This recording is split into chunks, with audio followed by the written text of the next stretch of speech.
गाइजहरू guess गर्नु त अहिले कति बजिरह अब गेस त गर्न सकिँदैन होला तैपनि अहिले बिहानको 2 बजिरह 2 बजे बिहानै यत्रो बिहानै उठेर कहाँ जाने भनेको त फुटबल हेर्न FIFA world cup final Spain versus Argentina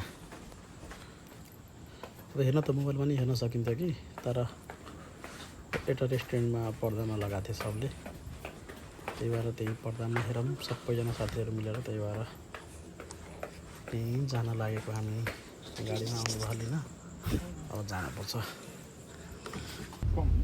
बिहानको 4 बजेदेखि म्याच छ त्यही भएर यसो एक मिनट पहिले निस्किएर गएर त्यहाँ बसेर गफ गर्दै आजको गेम हेर्नुपर्छ भनेर निस्केको हामी हेर्न सक्नुहुन्छ हामीहरू आइपुग्यौँ नेपाली रेस्टुरेन्ट भन्नाले पनि यो चुचीतिरको बस्ने नेपाली रेस्टुरेन्ट नमो बुद्ध हो त्यहीँका तामाङ दाइहरू सबै हो यत्रो सबै छ नि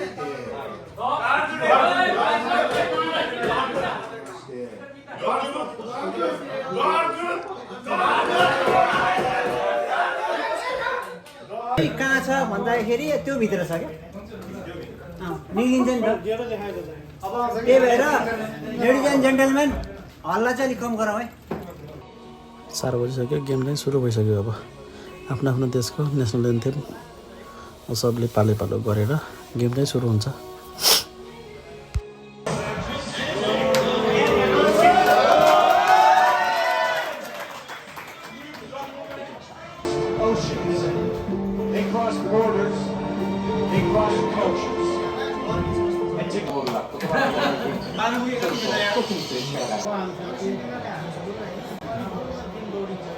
前半のハイドレーションブレーカー券になります。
राति आएको बिहान पो भएछ दिउँसो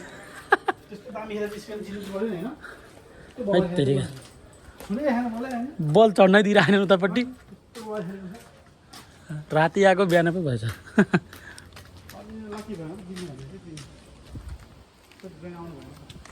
तैँले जानुभयो कि क्या हो सायद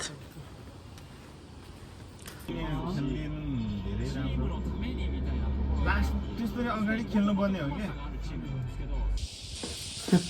हेर्दा हेर्दै आज वर्ल्ड कप पनि सकियो होइन त्यत्रो 3 बजे राति उठेर वर्ल्ड कप हेरेर आएर अब काम जाने बेला नै भइसक्यो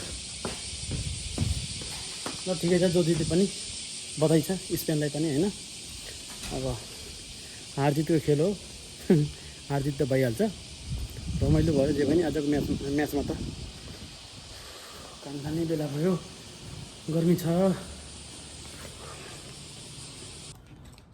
वर्ल्ड कप स्पेनले लगिहाल्यो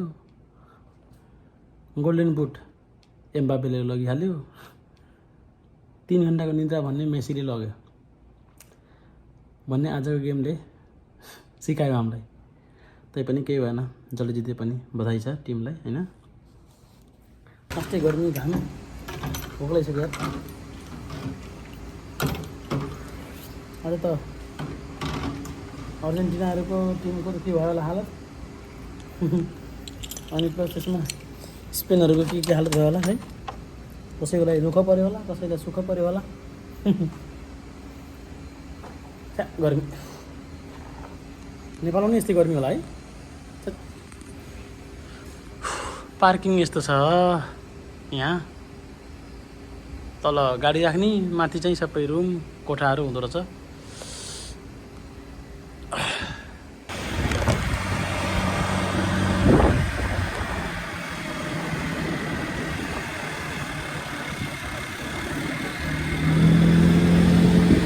घाम हेर्नु त घाम लास्टै कडा घाम छ।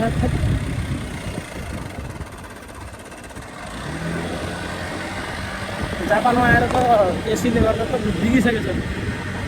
यहाँको शरीरको तापक्रम अब गर्मी त सहनै सकिँदैन हो यहाँ त। अब यत्रो ठुलो घर, अब कति तल्ले घर यहाँ बनाएर तयार गर्ने होला, कहिलेसम्म? कहाँ लेखेको थियो हिजो अस्ति थियो खै कता लेखेको थियो खै। गर्ने हो यहाँ चाहिँ। हाम्रो बिल्डिङको तल चाहिँ रेन्टल कार छ है, खानुमा कफी त्यो स्ट्यान्ड पनि छ। अनि यसैको के अरे कार रेन्टल पनि छ क्या। कसैलाई चाहियो भने यहाँ आएर सम्पर्क गर्नु होला, सस्तोमा दिन्छ यो दाइले होइन। राम्रो छ। ओकिनावा भएको साथीहरूलाई चाहियो भने यहाँ आएर सम्पर्क गर्न सक्नुहुन्छ। कफीहरू पनि मजाको मिठो कफी पनि दिन्छ। काफे लातेहरू, हत्तो कफी, आइसक्रिमहरू पनि छ। अब हामी त घर आइयो, अब भात खाइन्छ। अब लोज सुत्नुपर्छ आज त। हिजैदेखि सुतेको छैन यार फुटबलको। अब के भन्ने, फुटबल त खासै मैले हेर्दिनँ। साथीको लैलैमा हिजो रात यत्तिकै गयो, खेरै गयो। अब भात खाएर सुत्नुपर्छ 2-4 घन्टा, अनि उठेर फेरि फ्रेस भएर खानासाना पकाउने, खाने। रुम पनि आइपुग्यो। खाना खाएर कति बेला निदाएछु मलाई नै थाहा छैन। थकै लाग्थ्यो, निद्रा नि पुरा भएको थिएन, सुतिसकेको थिएँ म त। अहिले उठेर खाना पनि पकाइसकेँ। तरकारी हेर्न सक्नुहुन्छ, कमेन्ट गर्नु त के को तरकारी हो यो, कमेन्ट गर्न सक्नुहुन्छ हजुरहरूले। अब खाना खानुपर्छ। यो चाहिँ भोलि बिहान उठ्दाखेरि ज्वरो, रुगा, खोकी सबै एकैचोटि आइदिएर काम पनि 3 दिनदेखि बिदा बसेछु। अब कहिले सन्चो हुने होला।